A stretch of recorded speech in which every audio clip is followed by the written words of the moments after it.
Hey guys, Level Cap here. Today I've got a list of all the weapons that are in Battlefield 4. Now I believe these are the vanilla weapons available in the game. That means there's going to be more coming out in probably battle packs and expansions, but these are the ones that everyone I believe will have access to when the game ships. Let's start off with the assault rifles. First on the list we have the AK-12. This is basically the most modern version of the AK weapon out there, probably built well. Has an integrated rail system, probably lighter weight in real life. Anyways, modern looking, very cool. We've seen it in a lot of trailers already. Next on the list is the SCAR H, which is now taking the place of the SCAR L in the assault rifle classification. Good old M416's coming back, and then we have the SAR 21. This gun has definitely been making its appearance in the trailers. It stands for Singapore Assault Rifle 21st Century. It's got a cool bullpup design. Looking forward to using this gun. Then we have a lot of weapons coming back. We have the AEK 971, the FAMAS, the AUG A3, the M16 A3, which is coming back. We'll see how that plays out.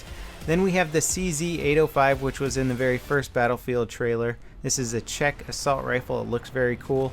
Then we have the QBZ 951, which is very similar to the QBB 95 in Battlefield 3. It looks almost identical, it's just sort of the assault rifle version of the same weapon. Then lastly we have the ACE 23. This is a Colombian made weapon that's based on the Galil gun, which is an Israeli weapon. And there's 4 different variants of this weapon in Battlefield 4, which I just think is crazy. It's a little bit overkill, but better get used to the ACE because you're going to be seeing lots of it. Let's check out the PDWs next. As many of you know, the PDW weapon class is exclusive to the engineers. At the top of the list we have the Beretta made MX4. This is a pistol caliber carbine. It looks very interesting, very futuristic. The loading method looks pretty much identical to a pistol. I don't expect it to be doing a lot of damage, but it will be an interesting weapon. Unfortunately, it only starts off with 20 rounds in a magazine, so hopefully there's an extended mag upgrade option. Speaking of which, the PP2000 is coming back, and it's starting off with 44 rounds in a magazine, which is accurate to the real large magazines that fit into the PP2000. So this is going to be a much better weapon, and I think you're going to have more customization options with the PP2000. UMP45 is coming back, and then we have the CBJ-MS, which I think I'm looking forward to more than any other gun in Battlefield 4. It's basically a green Uzi that has a drum magazine, allowing it to carry 50 rounds. I cannot wait to get on the field with this thing. The PDWR is coming back. This time it has 30 rounds by default. The CZ3A1, which is a very cool looking PDW, is coming into Battlefield. It's been in the Call of Duty series. And it's also known as the Scorpion Evo. Now I know very little about the JS2. I believe it's a Chinese PDW, and according to the stats it can hold 50 rounds. Of course the P90's coming back. I don't think you can really have a shooter game these days without a P90. Then we have the UMP9, which visually looks very similar to the UMP45. It shoots a different round though, and it can hold 30 rounds in a magazine versus the UMP45's 25 round. Moving on to the support class and the LMGs. First on the list is the U100 M5K, also known as the Ultimax. This gun carries 100 rounds, it fires the 5.56 rounds, and it has a kind of low rate of fire at 590 rounds per minute. Not sure what's going to be the saving grace of this weapon. In real life it's supposed to have a crazy recoil mitigation, so hopefully it's super accurate. Then we have the Type 88 coming back. It got a slight rate of fire increase to 700 rounds per minute. We have the LSAT, PKP, QBB 95, M240B. The new one is the MG4, which is an H&K weapon. This gun carries 100 rounds and it has a nice rate of fire at 800 rounds per minute. The M249 is coming back, and it seems like it has 200 rounds by default, so you might not need extended mags with the M249 anymore, giving you more customization options. The RPK is coming back, and this time it has 60 rounds by default instead of the 45 rounds it had in Battlefield 3. You might notice that there's no M27 IAR on this list. That's kind of unfortunate. I'm hoping that it's going to come in a battle pack or an expansion. Let's take a look at the Recon class bolt-action sniper rifles. First up we have a new CS LR4. This is a Chinese sniper rifle. It looks very cool. It holds 10 rounds. We don't know too much about the weapon yet. It's nice to see the M40A5 coming back. Then we have the Scout Elite, which can hold 5 rounds. It doesn't do particularly high damage. and it looks like it has decent hip fire. So this looks like it's going to be a tricky weapon to use, but perhaps very rewarding for somebody with good twitch reflexes. The SV98 is coming back again. Then we have the JNG 90, and then the 338 Recon, which I believe is this weapon here. It has a 5-round magazine. It does the same damage as an M98B. It fires the same exact round as the M98B. So I think we're looking at a pretty good weapon here. Next we have the SRR61, which I think is more commonly known as the M200. This is a very cool looking sniper rifle, a very modern sniper rifle. Its damage is extremely high. It has a 7-round magazine. Its damage is pretty much on par with the M98B, I think. So I think we're looking at a potentially one of the better sniper rifles in the game, and I'm just basing this off of some very basic stats here, but I think we're going to have a serious contender for top sniper rifle. Then we have the FYJS. I don't know a lot about this weapon. It has a 10-round magazine, and it seems like it kind of fits in with the other 10-round magazine sniper rifles. We'll just have to wait and see. So those are the exclusive weapon categories. Let's talk about the guns now that every class can use. One of the more interesting topics has been the fact that carbines are now universal weapons. Since carbines are, generally speaking, pretty darn good weapons, it'll be very interesting to see what kind of classes people make with these guns. At the top of the list we have the AK-5C, which has been seen plenty at E3 and other sorts of footage that's come out. It shoots at around 700 rounds per minute.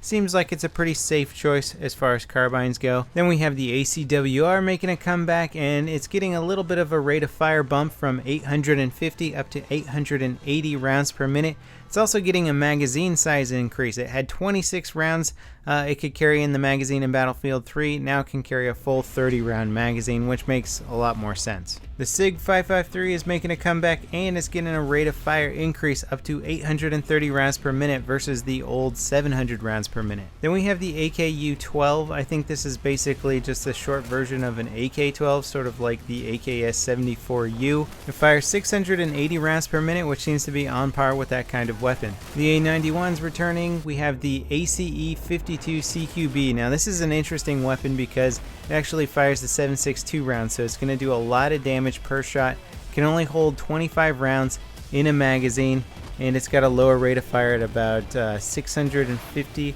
rounds per minute. So basically, in my mind, it sort of fits the role that the SCAR H currently fits in Battlefield 3. It'll be an interesting weapon, looking forward to using it. The G36C is coming back with an unfortunate rate of fire decrease. It used to have a 750 round per minute rate of fire, now it's going to have a 650 round per minute rate of fire.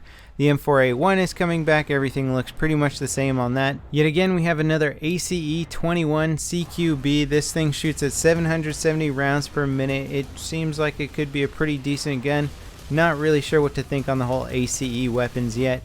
Then we have the Type 95B. This is basically the QBZ 95B, and it's actually getting a huge rate of fire increase up to 800 rounds per minute versus the old 650 rounds per minute. Now let's talk about DMRs, Designated Marksman Rifles. If you want to turn any class into a class that can drop somebody at range, DMR is the weapon you're going to take. The first weapon here is the RFB, which stands for Rifle Forward Ejecting Bullpup. Kind of a lame acronym, but having a weapon that does eject out the front of the gun is actually really great for ambidextrous users.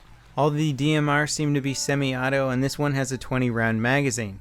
Then we have the Mark 11 Mod 0 coming back, and this one actually got a magazine upgrade to 20 rounds versus the old 10 rounds. The SKS is coming back. It looks very similar to the old SKS. And we have the SVD coming back. This one gets a magazine upgrade from 10 rounds to about 15 rounds. The QBU 88 is coming back. Surprisingly, it didn't get any sort of magazine change. The M39 EMR is coming back. This one also gets a 20 round upgrade. The ACE 53 Sniper variant is coming to the game. So this is the fourth ACE weapon in the game, and it's got a 20 round magazine. Then we get the SCAR H SV, which stands for Sniper variant. And I'm really excited to use this weapon because it's just basically a SCAR with a really long barrel. It has 20 rounds. It's going to be a cool DMR. Alright, we still have shotguns and pistols to go. Let's do shotguns first. We got the QBS 09. This is the Chinese shotgun with a cool foldable stock. It actually has really high damage and 6 rounds. It's a pump action. The 870 is coming back. It's going to have 8 shells versus the old 5 shells. The M1014 is coming back. It's again going to have 8 shells versus the old 5 shells. I'm not sure if we're getting extended mags for shotguns as an option anymore, so maybe that's why they're doing the basic shell upgrade here. The Hawk is a new shotgun coming in. It has 6 rounds. It's very high damage pump action. The Saiga is getting 9 rounds versus the old 7 rounds that it used to have. The Spaz 12 now has 9 rounds. And then we're getting the UTS-15, which actually I think is going to be a very, very interesting weapon in this game because it's a pump action shotgun, which means it's still going to be doing a lot of damage per shot, but it can carry 15 rounds. That's a huge amount of ammunition for a pump action shotgun, so it's going to be really interesting to see how the UTS-15 plays out. The last thing we have here is the DBV-12. This has 10 rounds and it's a semi-automatic shotgun.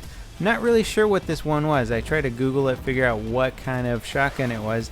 Might be a variation of the Dow 12. I'm really not sure.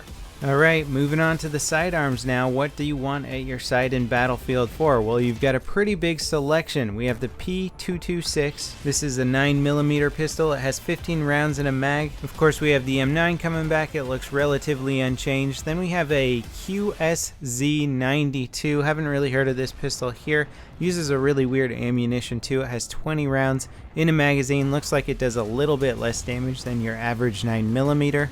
The MP443 is coming back. It looks like it's getting 1 extra round in its magazine versus Battlefield 3. Now here's something real interesting, and I was hoping this was going to be in multiplayer and that it wasn't just a single player feature. We're getting the Shorty 12 gauge shotgun. This thing carries 3 shells.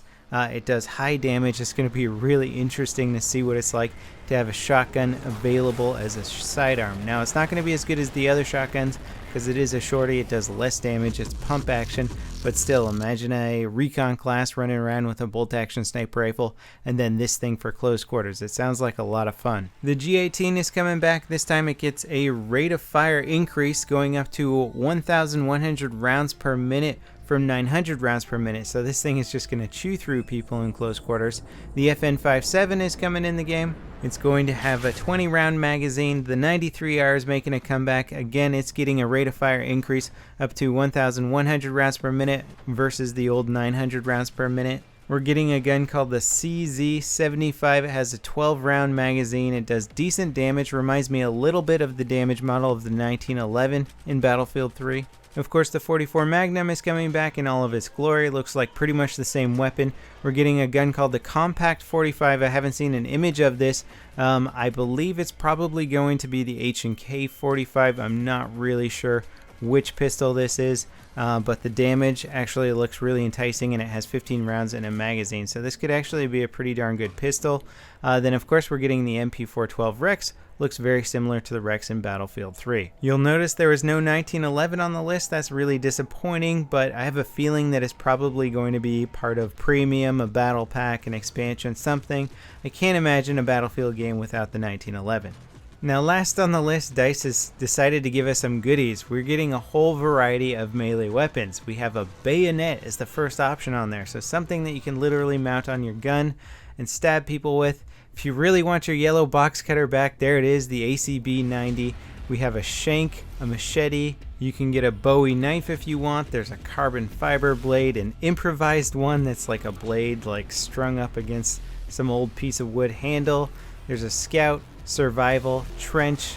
Basically, we're going to get a lot of really cool melee weapons that I'm betting have all their own individual takedowns. So that's like a whole new world for people who love collecting tags to explore. Anyway, that's it for the Battlefield 4 vanilla weapons list. These are the guns that I believe, again, are coming out with the basic game, and I'm sure there's going to be a whole lot more coming out with the expansions and premium and all that other stuff. Thanks for sticking with me through this long video. I hope you guys enjoyed it, and I'll see you next time. This is Level Cap, signing off.